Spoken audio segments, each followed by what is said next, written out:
Bonsoir à tous, bienvenue dans cette nouvelle édition de votre journal. Merci de nous rejoindre pour suivre l'actualité de ce journal. Au sommaire, le journaliste, reporter et chroniqueur de la radio-télévision guinéenne, Daouda Tabansilla, décédé le 15 août dernier suite à une maladie, a bénéficié d'un hommage poignant ce mercredi 20 août à l'hôpital sino-guinéen de Conakry.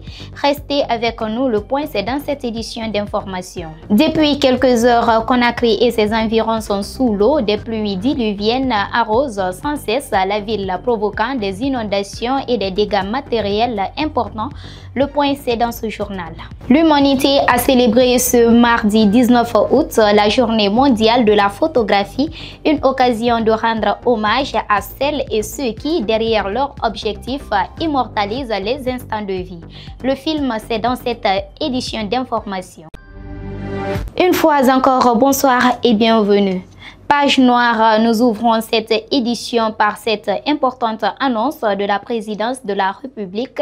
Le chef de l'État général Mamadi Doumbouya, touché par le décès du journaliste Daouda Tabansilla, a décidé d'offrir un toit à la famille du défunt et une prise en charge du cycle scolaire de ses enfants.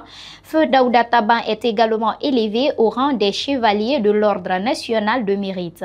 L'annonce a été faite ce mercredi par le général Amara Kamara lors des obsèques de notre confrère à l'hôpital sino-guinéen de Kipé. Paix à l'âme de l'illustre disparu. Amen. Conakry, la nuit du mardi 19 août a été marquée par de fortes pluies aux lourdes conséquences matérielles.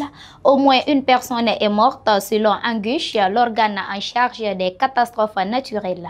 Moussa Kessila pour plus de précisions. Les fortes pluies qui s'abattent sur Conakry depuis plusieurs heures ont provoqué dans la commune de Lambaye de nombreux dégâts. C'est le cas aussi dans plusieurs autres quartiers de la capitale qui ont été touchés. Les familles sinistrées pointent du doigt les constructions anarchiques ainsi que le manque d'aménagement adéquat, notamment l'absence de caniveau. À Sofonia, par exemple, le lac éponyme est complètement sorti de son lit, provoquant une inondation qui a paralysé la circulation sur le pont reliant le quartier de Foulamadina à la zone de l'université générale Lansana Conté. Tous les véhicules en provenance de cette direction sont restés bloqués pendant des heures. Même les piétons n'ont pas été épargnés. Aucun n'a osé traverser et cette situation a perduré durant plusieurs heures. Entre la minière et le carrefour Amdalaï, le passage était entièrement bloqué par les œufs qui ont débordé sur la chaussée. Au niveau du marché de Taouya et à Amdalaï, dans la commune de Ratoma, à Sangoya, des vagues d'eau ont entravé la circulation des véhicules et des piétons au niveau du génie militaire, exposant ainsi les usagers à de sérieux dangers. Même constat sur le pont de l'aéroport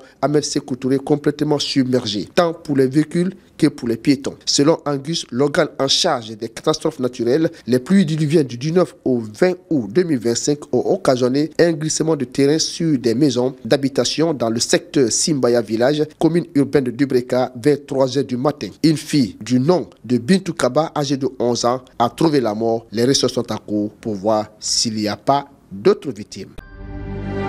À l'instar des autres pays du monde, la Guinée a décidé de célébrer le mardi 19 août la journée mondiale de la photographie sous le thème « Invocation, ma photo favorite ». Un événement qui a regroupé plusieurs personnalités liées à cette activité. Marie-Madeleine Pivi y était pour Guinée Buzz TV. Suivi. Chaque 19 août constitue la journée mondiale de la photographie. À Conakry, elle a été célébrée à la Maison des Jeunes de Ratoma afin d'honorer cette technique qui a permis de préserver des moments précieux de notre histoire. Ce jour nous permet d'explorer l'impact de cet art qui a révolutionné la façon de captiver, d'immortaliser chaque instant. Satisfait du fait que cette cérémonie se déroule au sein de sa juridiction, le maire de la commune de Ratoma n'a pas manqué de mettre en lumière la répartition et les endroits captivants de son territoire. C'est pour nous, la commune de Ratoma, une véritable émotion en vous accueillant dans notre municipalité, en choisissant la plus belle commune, la commune chic, la commune magnifique qu'on appelle Ratoma pour venir célébrer la journée mondiale de la photographie. Qui ne dira qu'il n'a pas connu Ratoma de chaleur et d'énergie? Nous avons 11 quartiers et nous avons une partie sur la colline et une partie en bas de la colline. Par votre parcours, monsieur le ministre, vous retrouverez les plus jolies mosquées sur notre territoire, la plus belle tour jumelle sur notre territoire, la forêt sacrée de la capitale Kakimbo, authentiquement appelée sur notre territoire. Monsieur le ministre, vous êtes sur la colline où vous trouverez l'émergence d'une belle cité administrative grâce à la vision du chef de l'État. Pour descendre une partie de cette colline, pour venir visiter les belles plages, la plage Takonko, la plage Robanet, la plage Kipé, la plage Bogoni sont les belles plages attractives de notre territoire. La photographie, qui remonte au 19e siècle, a évolué pour devenir meilleure, avec une capacité d'exprimer des émotions et de raconter des histoires en un clic, permettant ainsi de transmettre des messages et des idées de manière efficace. Les photographes sont ravis d'être mis au devant de la scène en cette journée. Commencer du président Ahmed Sékou Touré à leur âme avec l'ancien Conté et le professeur Alpha Condé, tout le monde, presque, j'ai fait leurs photos. J'ai appris la photographie en Côte d'Ivoire, dans une école de la photo. Et je suis dans mon... Bon, ça me fait plus de 15 à 16 ans de la photographie. Hein. Donc, je suis une doyenne. Les frappes sont tellement remplies ici. Donc, c'est un métier noble, c'est un métier que j'ai aimé, c'est passionnant. Je suis très content que l'État puisse vraiment accorder de l'importance à cette journée. J'ai vu le ministre, j'ai vu tout ce qui s'ensuit, une grande organisation aujourd'hui.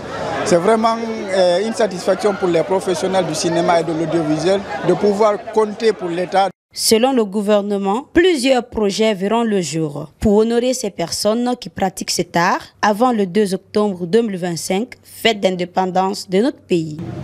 Au nom du président de la République, le général Mamadi Doumbouya, et avec l'accompagnement du Premier ministre du gouvernement, j'annonce officiellement la naissance du prix spécial des 67 meilleures photographies de la République de Guinée, à l'occasion de l'an 67 de notre accession à la souveraineté nationale. Aujourd'hui, j'ai donc l'immense honneur de m'adresser à vous, professionnels et passionnés de l'image, à l'occasion de la Journée mondiale de la photographie. La photographie, bien plus qu'un art, le miroir de notre identité, le témoin silencieux de nos émotions et le sculpteur de nos mémoires collectives dans le temps et l'espace. La qualité de l'image prise par un appareil ne peut être la même que celle prise par un téléphone. Ensemble, nous pouvons relever ce défi à travers la professionnalisation, la formation, l'innovation et la structuration de la filière. L'ONACIC est là à vos côtés pour être à la hauteur de ce défi. Au Famato, une invite à la découverte de la Guinée splendide, celle qui émerge, qui resplendit sur tous les plans culturels, artistiques, artisanal et touristiques. Le futur fonds de développement de l'industrie cinématographique FODIC est en cours de mise en œuvre.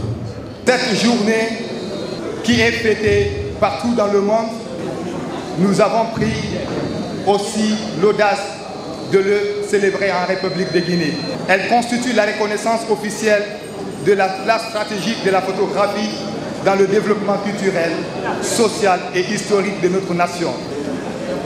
En 2025, le secteur de la photographie en République de Guinée compte 750 photographes professionnels et 10 500 amateurs et semi-professionnels auxquels s'ajoutent plus de 5,5 millions de personnes actives dans la pratique photographique.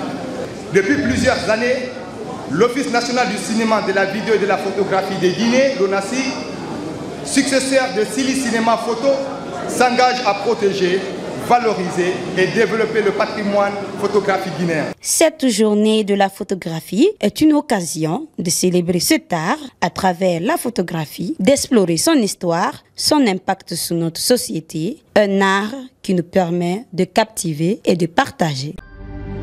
Ainsi s'achève cette édition. Merci à vous de l'avoir suivi et de votre fidélité. Vous pouvez retrouver l'ensemble de nos informations en continu sur nos canaux de diffusion Facebook, Instagram, TikTok, Twitter et LinkedIn. L'actualité se poursuit. Nous serons là pour vous la faire vivre. Très bonne soirée à toutes et à tous. Au revoir.